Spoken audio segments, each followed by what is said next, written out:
Bonjour tout le monde, j'espère que vous allez bien. Ici, Noélie Panda, moi je suis conférencière, auteure et formatrice. Sur cette chaîne, on parle de santé mentale, de guérison émotionnelle et de ta foi. Parce que je suis persuadée que c'est l'ensemble de ces trois choses qui peuvent t'aider à pouvoir être une personne équilibrée dans tous les domaines de ta vie au quotidien. Avant de commencer le sujet d'aujourd'hui, j'aimerais d'abord te demander une chose. J'ai besoin de vous, la famille. À chaque fois que vous venez ici et que vous tombez sur un contenu qui vous fait du bien, n'hésitez pas à le relayer. C'est comme ça que voilà, vous allez attirer du trafic sur notre chaîne et comme ça la communauté va s'accroître. C'est la seule chose que je vous demande. Quand tu regardes la vidéo qui te fait du bien, n'hésite pas à la relayer sur tes réseaux sociaux. Merci d'avance. La vidéo d'aujourd'hui va être un peu particulière parce que la plupart du temps, je parle en général ou je parle aux femmes. Aujourd'hui, je viens parler aux hommes.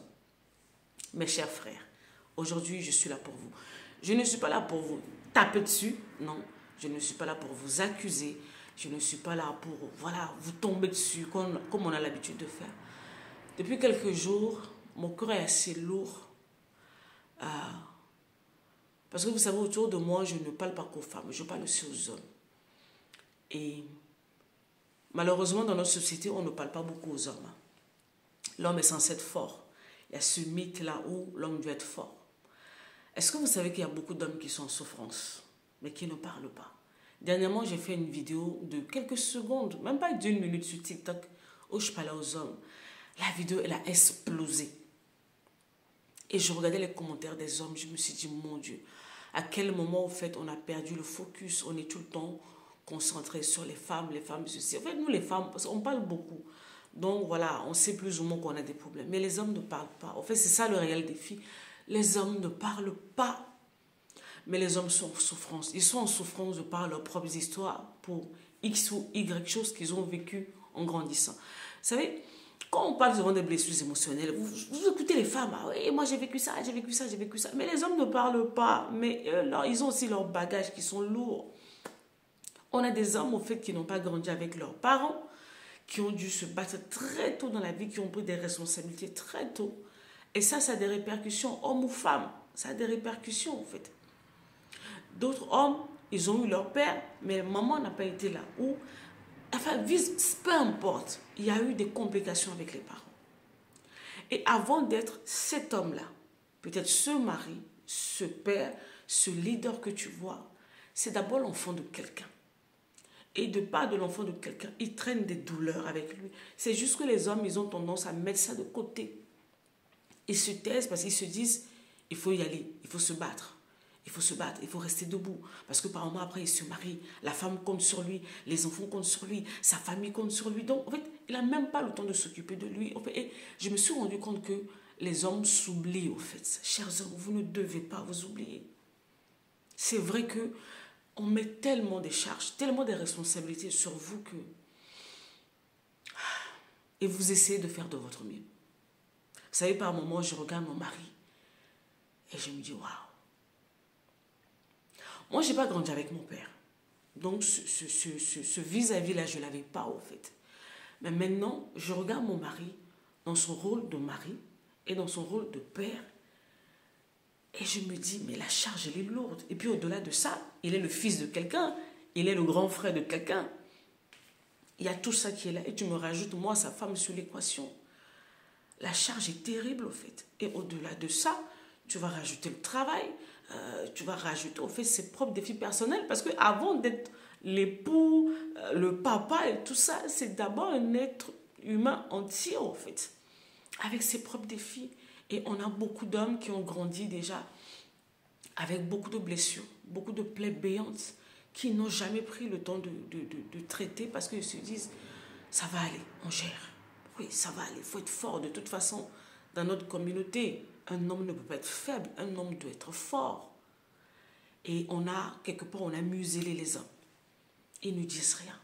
Il ne faut pas qu'ils pleurent. Il ne faut pas qu'ils montrent leur faiblesse. Il ne faut pas qu'ils montrent que ça ne va pas.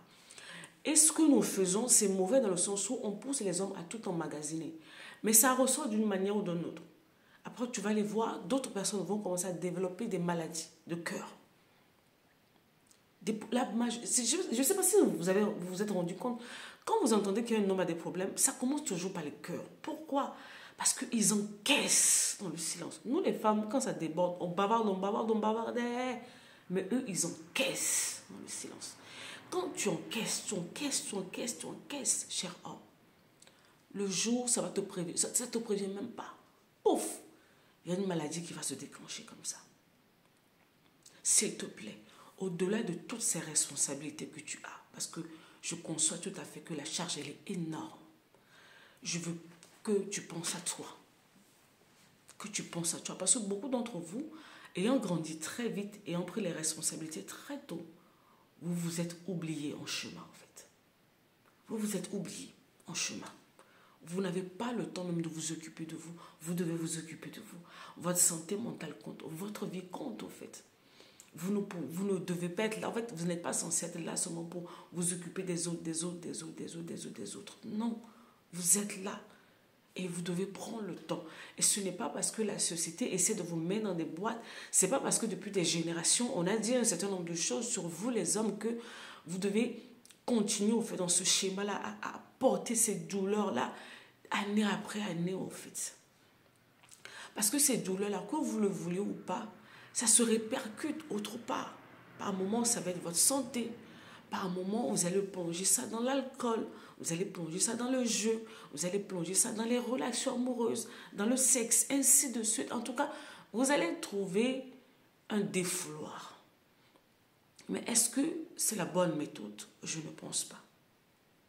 Et si vous essayez au fait de revoir comment vous abordez au fait vos douleurs? Parce que oui, on ne va pas se cacher. Vous pouvez me dire tout ce que vous voulez. Je suis une professionnelle d'abord. Au-delà de voir mon époux au quotidien, je suis une professionnelle qui parle avec des hommes aussi. Et on sait, je sais que vous traînez des douleurs, vous traînez des blessures.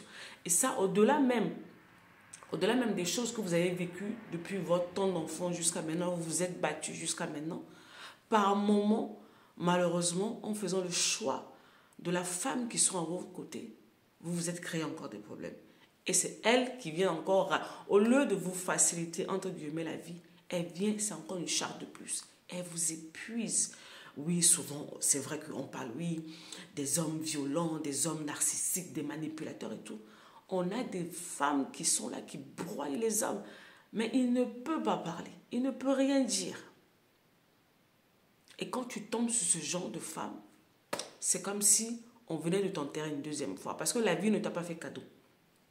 Et maintenant, toi-même, en faisant ce choix, en espérant en fait avoir maintenant un havre de paix, tu te retrouves maintenant encore avec des problèmes. Donc, tu vas prendre ça peut-être comme un échec encore de plus. Et c'est quelque chose qui broie les hommes, en fait.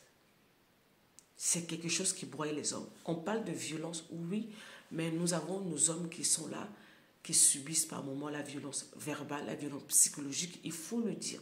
Ça existe et ça est là, en fait. Et l'ensemble de ces choses fait un cocktail pas bien du tout.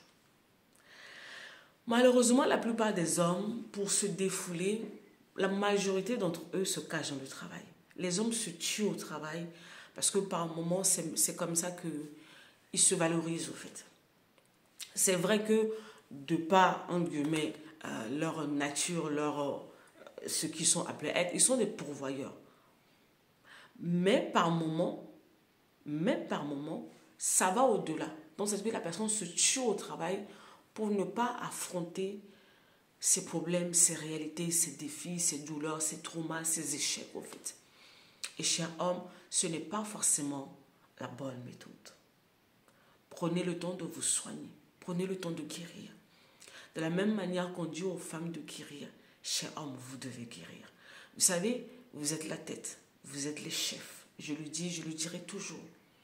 Vous êtes la tête. Si la tête est malade, ça va être compliqué. Ça va être compliqué. Beaucoup d'hommes sont fatigués. Ils sont fatigués psychologiquement. Ils sont down. Vous les voyez, ils sont là physiquement. Mais à l'intérieur d'eux, c'est la guerre, c'est la bagarre. Je prie que Dieu restaure les hommes dans cette saison. L'ennemi s'acharne beaucoup sur vous, énormément sur vous, parce qu'il sait que si vous êtes à terre, tout est à terre derrière. Et il s'acharne d'une manière ou d'une autre. Et je prie que Dieu visite les hommes de ma communauté. Si vous êtes là, c'est parce que vous reconnaissez que non, il y a quelque chose. Ma prière pour vous est que Dieu vous visite et que Dieu vous fasse du bien. Là où vous ne parlez pas, là où vous ne dites rien, là où vous encaissez, que Dieu vienne vous trouver au fait dans ces choses. Ceux qui sont à terre, que Dieu vous relève. Ceux qui sont affligés, dépassés, que Dieu renouvelle encore la joie. La joie qui vous donne la paix, qui vous donne un nouveau souffle pour que vous puissiez vous remettre debout et que vous continuez encore. Parce que on compte sur vous en fait. Et je le dis encore, vous êtes les chefs, vous êtes la tête. On a besoin de vous. Mais vous devez être en bonne santé, physiquement, émotionnellement, psychologiquement, spirituellement. Vous devez être en forme.